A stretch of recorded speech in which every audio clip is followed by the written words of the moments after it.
आपको स्मरण हो, यहीं से मैंने आपको निवेदन किया था कि आप पूछिए, आपको पूछना हो प्रश्न आप पूछिए, पर यह कौन सुनिश्चित करेगा कि वो जो उत्तर आपको मिलेगा वो आपका समाधान कर देगा? ये तो कोई निश्चित नहीं है। कभी कभी जो उत्तर आपको मिलता है वो एक दूसरा प्रश्न खड़ा कर देता है, नया प्रश्न खड़ा कर देता है। इस सब प्रश्नों का उत्तर, सब जिज्ञासाओं का समाधान कहते हैं कब मिलता है?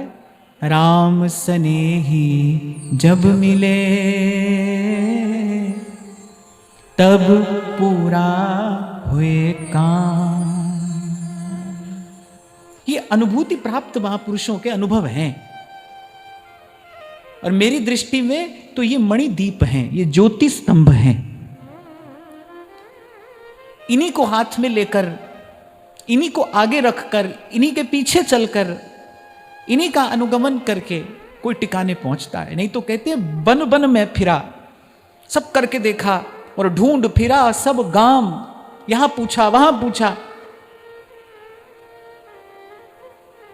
अनेकों अनेकों से अपने अपने मन के प्रश्नों का निवारण कराना चाहा, उत्तर भी मिले, लेकिन संतोष नहीं हुआ, तृप्ति नहीं हुई। इसीलिए आपसे कहता हूं भाई कि सब कुछ जानने की आवश्यकता नहीं है।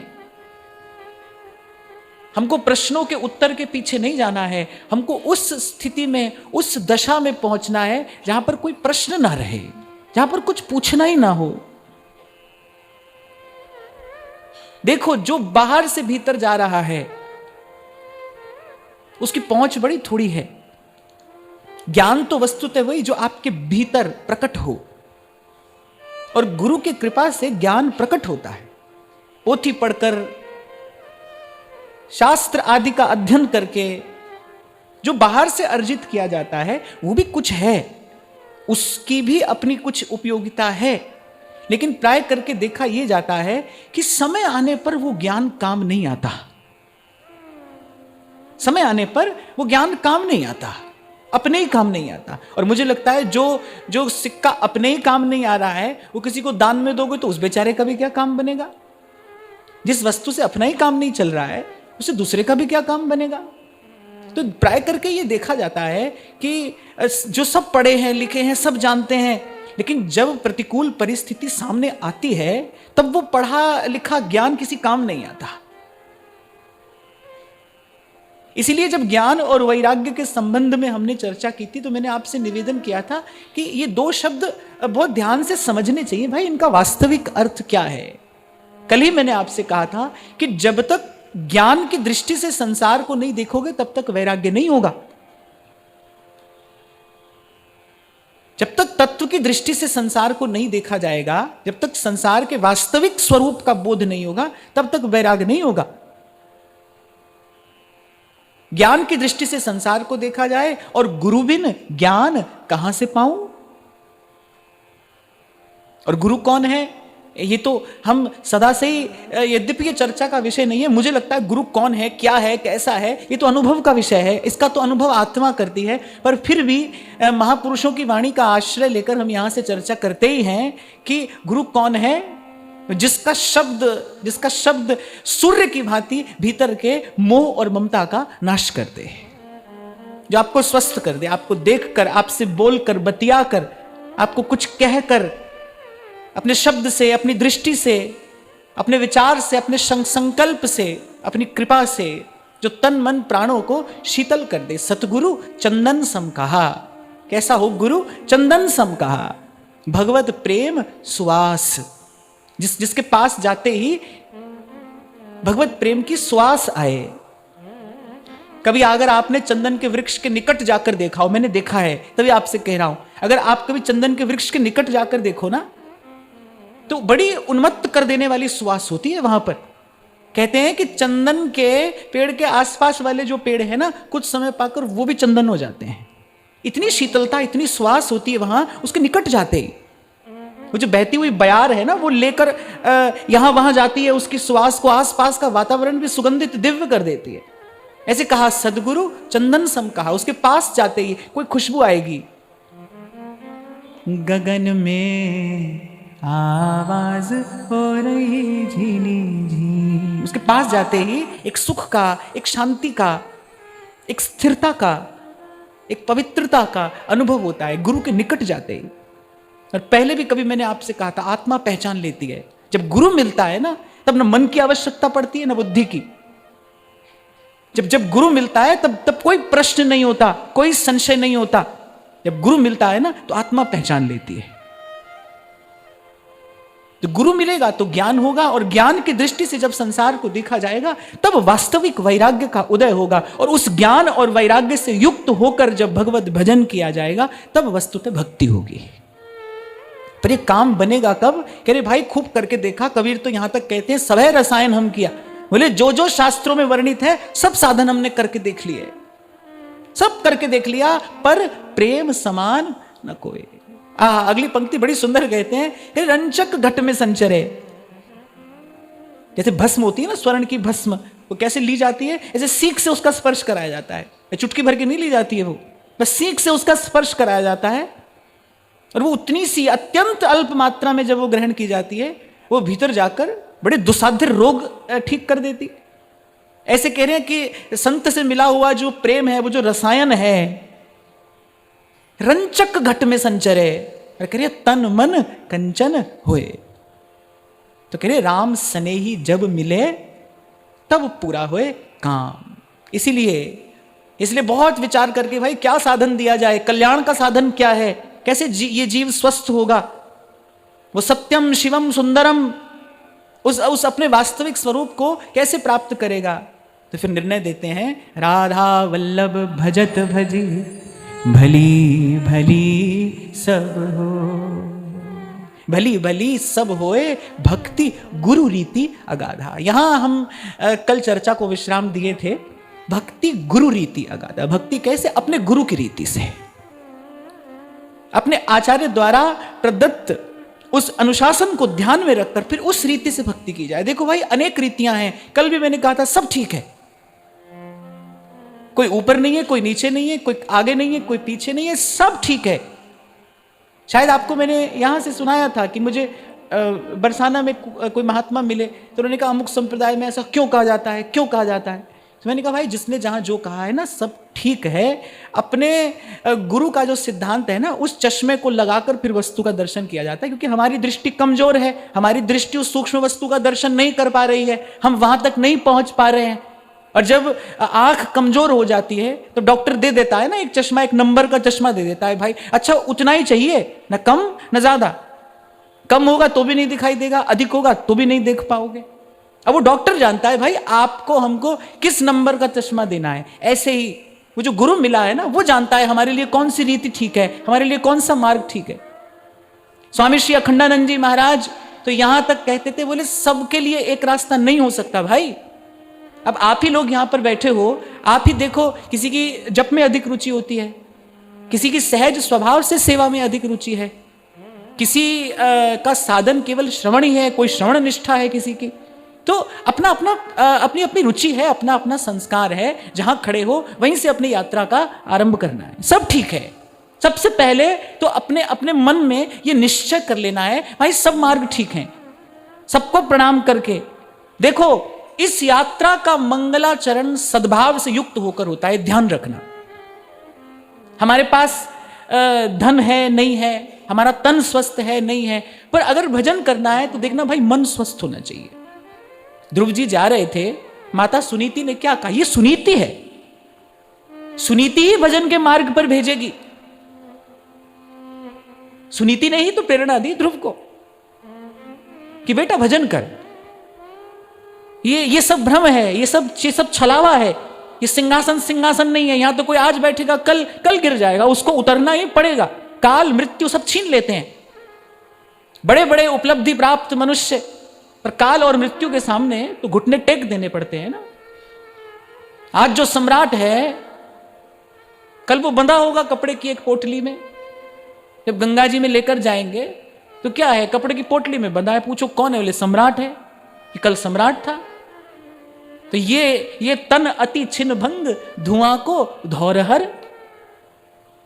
तो माता ने कहा बेटा भजन कर, नारायण के चरण कमल है ना, वो परम पद है। अगर बैठना है तो फिर प्रभु के चरणों की छांव में जाकर बैठ, जहां से मृत्यु भी हटा नहीं सकती।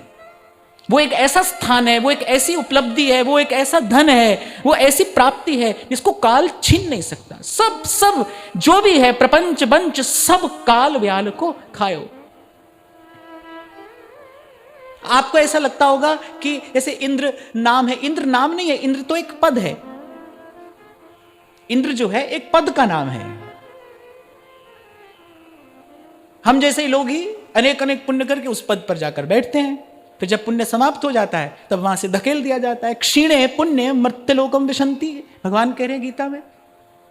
तो जो सुनीति है ना, वो ये कहती है कि ये क्षणभंगुर वस्तु प्राप्त करने के लिए मानव का जीवन नहीं मिला है भाई।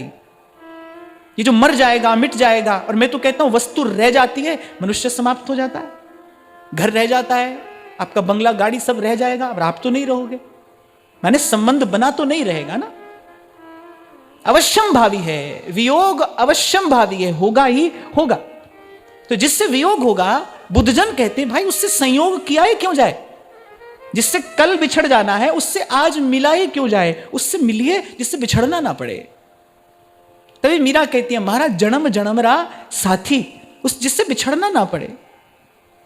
तो सुनीति ने कहा बेटा जा भगवान का भजन कर, जा नारायण का भजन कर। अब जब ध्रुव जाने लगे तो सुनीति ने कहा सबसे पहले क्या करना है, तू भजन करने जा रहा है ना, सबसे पहला काम क्या करना है, मंगलाचरण क्या करना है। ध्रुव जी के मन में थोड़ा खेद था, ध्रुव जी के मन में थोड़ा क्रोध भी था। वो क्षत्रिय है, वो क्षत्रिय का तेज है, अपना अपमान सह नहीं पाए। बोले सबसे पहला काम क्या करना है। तो सुनीति ने कहा कि जा छोटी माता को प्रणाम करके जाना। ये जो आज तेरे जीवन में एक क्षण आया है ना, तू ऐसा श्रेष्ठ लक्ष्य बनाकर चल रहा है, ये किसकी कृपा से आया है। कह रही ये विमाता की कृपा से ही तो एक क्षण आया है। जा पहले माता को प्रणाम कर, क्योंकि बेटा जिस मार्ग पर तू जा रहा है वहां तन धन स्वस्थ हो ना हो पर मन स्वस्थ होना चाहिए। तो सबसे पहली बात क्या है, मन स्वस्थ हो हमारा। इसलिए हमारे महाप्रभु जी ने बहुत विचार कर कहा, पहला शब्द सब सो हित, सर्व के प्रति सद्भाव। खोजो टटोलो है हमारे भीतर। क्यों नहीं आता भजन में आनंद, हमको क्यों नहीं आता, हमको क्यों सेवा का वो सुख नहीं मिलता जो सहचरियों को मिलता है। मैं कल भी कह रहा था वही वृंदावन धाम है, वही राधा वल्लभ लाल है, प्रगट जगत में जगमगे वृंदा विपिन अनूप। हमको वो सुख क्यों नहीं है, हमारे मन में वो खेद, हमारे मन में वो क्षोभ, हमारे मन में वो उद्विग्नता क्यों है, क्योंकि सर्व के प्रति सद्भाव नहीं है। और ध्यान रखना भाई सब में सब आते हैं, सब चीटी सो ले जुगल तक सब सोहित निष्काम। इसीलिए तो मैं कई बार विचार करता हूं भाई अगर अपने आप को हम कसौटी पर कसें तो हम तो भाई पहला पग भी नहीं रख पाए अभी। बड़ी बड़ी बात यहां से कर लो, आप सुन लो, क्या होगा उससे, वो तो केवल समय व्यतीत करना है। मैं बड़ी बड़ी बातें यहां से आपको सुनाऊं, सुंदर सुंदर श्लोक आपको गाकर सुनाऊं और सिद्धों किसी भाषा का प्रयोग करूं, पर ठीक है मैंने कह दिया, आपने सुन लिया, हुआ क्या, हो क्या रहा है, होगा क्या। पहला पग देखिए हम रख पाने योग्य हैं कि नहीं। वो जो पहली बात आचार्य कह रहे हैं, गुरुजन कह रहे हैं, सब सुहित है हमारे मन में, सबके प्रति हित।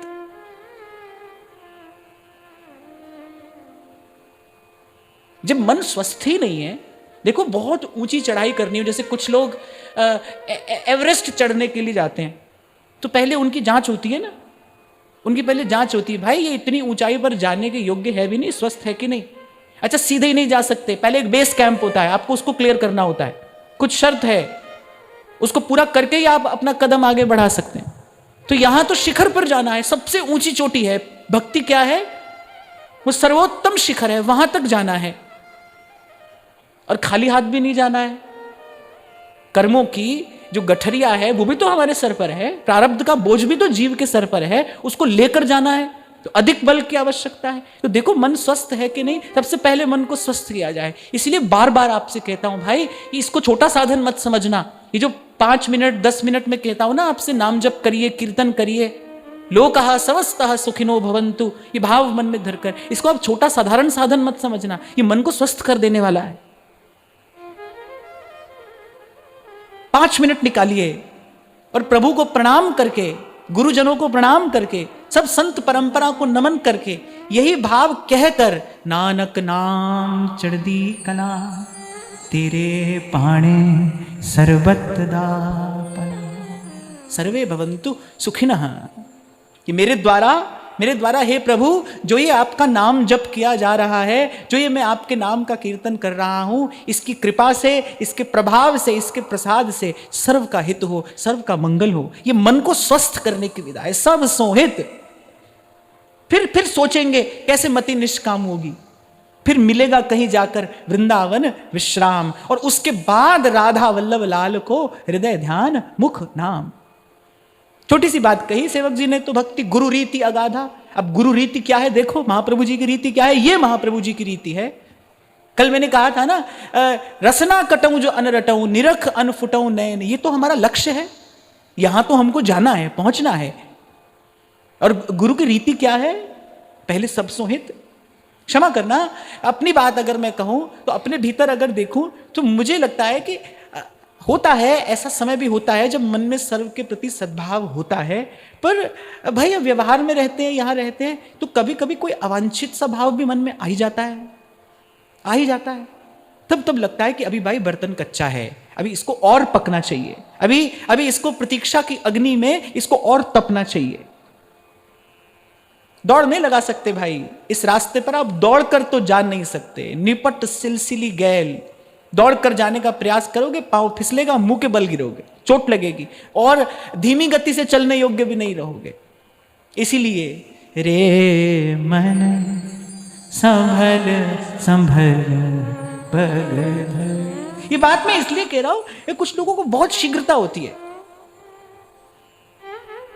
आवेश होता है, पर भक्ति आवेश का कार्य नहीं है भाई। आवेश में आकर भक्ति नहीं की जाती, यहां तो उत्साह, निश्चय और धैर्य, तो धैर्य चाहिए।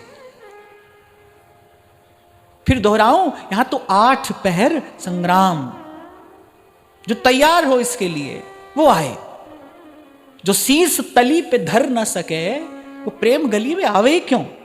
वो कह रहे हैं वो यहां आए क्यों भाई, उसके लिए और रास्ते हैं, वहां जाओ, व्रत करो, पूजा करो, देवता से प्रसाद लो, अपना कार्य सिद्ध करो, अपनी स्वार्थ सिद्धि करो और करो जीवन व्यतीत। ये तो वो मार्ग है, नहीं तो पशुवत पड़े रहो, खाओ पियो सो जाओ, जीवन तो ऐसे भी बीत जाएगा। सोचने की बात है, जीवन बिताने के लिए कोई परिश्रम थोड़ी करना पड़ता है, जीवन तो भाई बीत ही रहा है, बीत ही जाएगा। बहुत गई और थोड़ी रही, परिश्रम तो भजन के लिए करना पड़ता है, संसार के लिए कोई परिश्रम नहीं है भाई, भजन के लिए करना पड़ता है। जीवन निर्माण करना है, आपको आत्म कल्याण करना है तो लगना पड़ेगा, तो फिर कोई किंतु परंतु नहीं है। उस दिन हम चर्चा कर रहे थे ना, वो कह रहे हैं करे कोई सूरमा, भक्ति करे कोई सूरमा, पीछे नहीं हट सकते। फिर अब जब धर दिया इस मार्ग पे पांव, फिर चलिए, और 8 पहर संग्राम। पर अगर ये सब सत्य है तो फिर एक और बात भी मैं यहां पर कहना चाहता हूं, ये जो प्रभु का नाम है, ये जो भजन है, ये अद्भुत अपरिमित बल से और तेज से भर देता है आपके रोम रोम को। जो चला है ना इस मार्ग पर, वो इस मार्ग पर चलने का सुख जानता है। जो कायर डरपोक व्यक्ति होता है ना, उसको लगता है युद्ध के नाम से भय। जो कायर डरपोक व्यक्ति है ना, वो भयभीत होता है युद्ध के नाम से। जो वीर है उसको तो युद्ध शब्द उत्साह से भर देता है। जो वस्तुतः वीर होता है ना, शूरवीर, वो तो उत्साह से और आनंद से भर जाता है जब युद्ध का कोई अवसर आता है। क्या हुआ अगर ये संग्राम है तो, और क्या हुआ ये 8 पहर संग्राम है तो। पर यहां हमारे रोम रोम को किसी अद्भुत और बल और शक्ति से भर देने वाला भगवान नाम भी तो है। मैं उस दिन आपसे कह रहा था ना, हनुमान जी से कोई जाके पूछे, आपका यश गाया जाता है ये कहकर, दुर्गम काज जगत के जेते, सुगम अनुग्रह तुम्हारे तेते। आपसे कोई पूछे कि ये दुर्गम कार्य आप कैसे सुगम कर लेते हैं, ये ऐसे ऐसे दुर्गम कार्य आप कैसे करते हैं, तो हनुमान जी के पास एक बड़ा छोटा सा ही तो उत्तर है, प्रभु मुद्रिका मेली मुख माही। मुद्रिका पर प्रभु का नाम अंकित है ना, राम नाम अंकित है, मुख में प्रभु का नाम है, बस यही हनुमान जी की सारी शक्ति है। और कह रहे जलधि लांग गए अचरज नाही, सुन आचरज करे जिन कोई, मतलब आश्चर्य मत करिए, वो तो 100 योजन का समुद्र है। अरे इससे तो जीव दुस्तर भव सिंधु लांग जाता है। भगवान का नाम भी तो है, हमारे पास सत्संग भी तो है, हमारे पास संतों की कृपा भी तो है। तो दोनों बात को सामने रखकर विचार पूर्वक फिर पैर आगे रखना है, फिर कदम बढ़ाना है। तो मैं आपको यह कह रहा था कि भाई छोटी सी बात कह दी सेवक जी ने, तो 2 शब्द कहा, भक्ति गुरु रीति अगाधा। पर गुरु की रीति है क्या, हमारे आचार्य की रीति क्या है? अब उस कसौटी पर स्वयं को कसो तो भाई तो पहला ही पग बड़ा कठिन है, होता ही नहीं, सबके प्रति हित नहीं होता। क्यों नहीं होता? क्योंकि हमारी भेद दृष्टि है, किसी में राग है, किसी में द्वेष है। अब जब किसी से राग होगा तो उस राग के कारण किसी से द्वेष हो जाएगा। जब आप किसी के प्रति आसक्त होते हैं, ध्यान से सुनना, जब आप किसी के प्रति आसक्त होते हैं तो किसी से अन्याय कर ही बैठते हैं ना। जब किसी में राग होगा तो किसी से द्वेष हो जाएगा। अभी जब 2-3 दिन पहले मैंने आपको यहां से कहा ना कि भाई हम अब व्यवहार की कोई बात कहेंगे सुनेंगे नहीं, एक भी शब्द नहीं सुनेंगे। उसका कारण है, उसका कारण यह है कि भाई मैं अगर सुनूं तो फिर सबकी सुनूं, अगर मैं ये बात सुनूं तो सबकी सुनूं। अगर मैं किसी के यहां जाऊं तो फिर मुझे सबके यहां जाना चाहिए। ऐसा नहीं होना चाहिए कि मुझ तक कुछ लोगों की पहुंच हो, ये फिर मेरे द्वारा किया जाने वाला अन्याय होगा। जिस स्थान पर मैं बैठा हूं वहां मुझे ऐसा पक्षपात, वहां मेरे व्यवहार में ऐसी विषमता नहीं होनी चाहिए। और सबसे मिलना, सबसे बतलाना ना तो संभव है ना आवश्यक है। इसीलिए ये एक मार्ग है कि भाई केवल सत्संग के आश्रय में मिलेंगे, कहेंगे, सुनेंगे, प्रभु की बात कहेंगे, प्रभु की बात सुनेंगे और अपनी कार्य सिद्धि करेंगे। क्योंकि ऐसा मैंने देखा कि आप किसी से राग करेंगे तो किसी से द्वेष हो जाएगा, और राग द्वेष से युक्त चित्त सर्व के प्रति सद्भाव, इस भाव का यजन कर ही नहीं सकता। और जब तक सबसों हित ही नहीं होगा, कैसे मति निष्काम होगी और कैसे वृंदावन का विश्राम मिलेगा? अब भाई आ गए हैं यहां पर, श्री जी की कृपा यहां तक ले आई है, अब कुछ हमारा भी तो कर्तव्य है, अब हमको भी तो कुछ करना है, हमको भी तो कोई साधन करना है। अपने आप को तैयार करेंगे कि नहीं करेंगे? और आप तो सुन रहे हो, मैं तो आपको सुना रहा हूं। आप सुनकर भूल सकते हो, मैं सुनाकर नहीं भूल सकता। जो मैं कह रहा हूं उसको अपने आचरण में उतारने का सबसे पहला कर्तव्य तो मेरा ही है। भाई ये तो 4 दिन का खेल है, कल को जाना तो है प्रभु के पास। क्या मुख लेकर जाएंगे? झूठ कमाया, अनीति की, राग द्वेष से भरा रहने दिया अपने चित्त को। नहीं भाई, अपनी ओर से प्रयास तो करेंगे। हाँ कोई बात नहीं, अब हारे जीते बाजी तो प्रभु के हाथ में है, पर अपनी ओर से चेष्टा तो करेंगे। आप हमको संत कहते हो, आप हमको संत समझते हो, और संत के जीवन में तो सबसे पहला गुण समता है। अगर समता है तो संत है, अगर उसके आचरण में, व्यवहार में विषमता है, फिर कैसा संत है? तो भाई सबसे पहला कर्तव्य तो अपने प्रति बनता है हमारा। तो मैं खैर आपको यह कह रहा था कि ये जो सबसे हित है, ये कब होगा? जब दृष्टि भेद रहित हो जाएगी।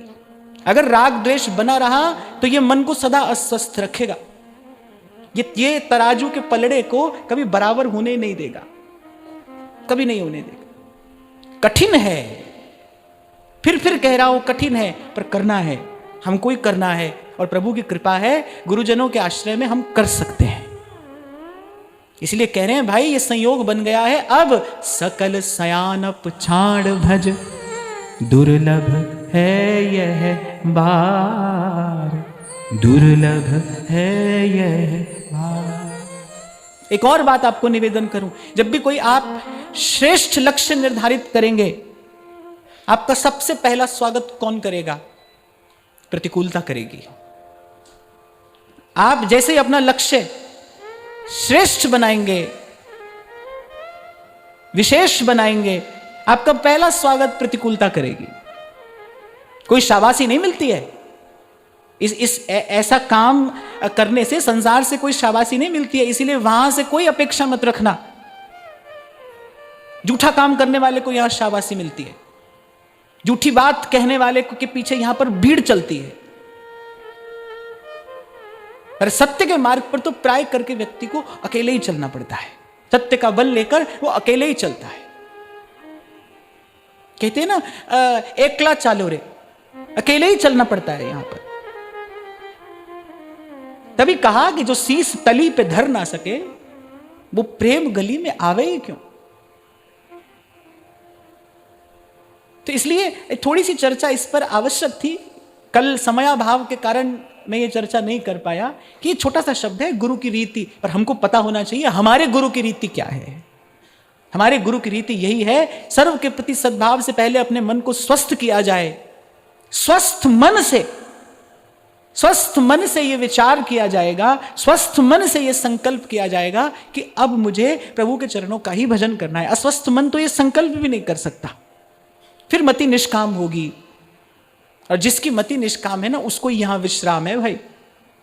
क्योंकि वृंदावन वास की विधि, वृंदावन वास करने वाले रसिक संत क्या बताते हैं, बस के वृंदाविपिन में इतनो बड़ो सयान, युगल चरण के भजन बिन निमिष न दीजे जान। भली भली तब होई रचित रस रीति सदा मति।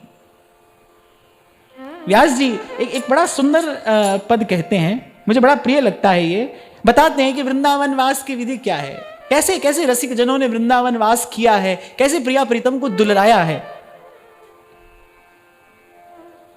तन अब ही के कामे आयो, गाइए। तन अब ही के कामे आयो, अब काम आया, ये देह अब काम आया। साधु चरण को संग कियो,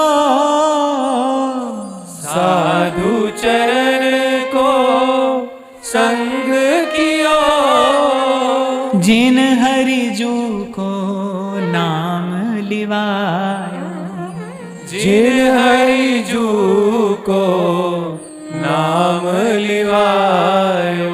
तन अब ही के कामे आयो, तन अब ही के कामे आयो। फिर कहते हैं धन्य वदन मेरो, कहते मेरा मुख धन्य है। क्यों धन्य है? धन्य वदन मेरो जिन रसिकन को जूठो पायो, और रसना मेरी धन्य अनन्यन को चरणोदक प्यायो। कहले रसिकों का उच्छिष्ट मिला, रसिकों का चरणामृत मिला। बता रहे हैं भजन की रीति कैसी है, कैसा वातावरण चाहिए भजन के लिए, कैसा जीवन हो हमारा। पूर्व छंद में सेवक जी ने कहा ना, तिनकी जूठन खात जाति कुल मद सब ननसही। अभी जिसकी बात मैं कर रहा था ना, ये राग द्वेष कैसे जाएगा। किसी वैद्य के पास कोई औषधि है, आप जाओ, बड़े से बड़ा वैद्य हो, आप बोलो महाराज कोई ऐसी औषधि दे दो हमारा मन स्वस्थ हो जाए। बोले मन स्वस्थ करने की कोई औषधि नहीं है, हमारे पास नहीं है। आयुर्वेद के बड़े बड़े ग्रंथ हमने थोड़ा ऐसे ही दूर से ही देखे तो उसमें अनेक अनेक युक्तियां, औषधियां, अनेक अनेक रसायन सब लिखा है। मन को स्वस्थ करने की कोई औषधि नहीं है, वहां पर नहीं है। मन को स्वस्थ करने की औषधि तो गुरु के पास है। तभी कबीर ने कहा, कबीरा बन बन मैं फिरा,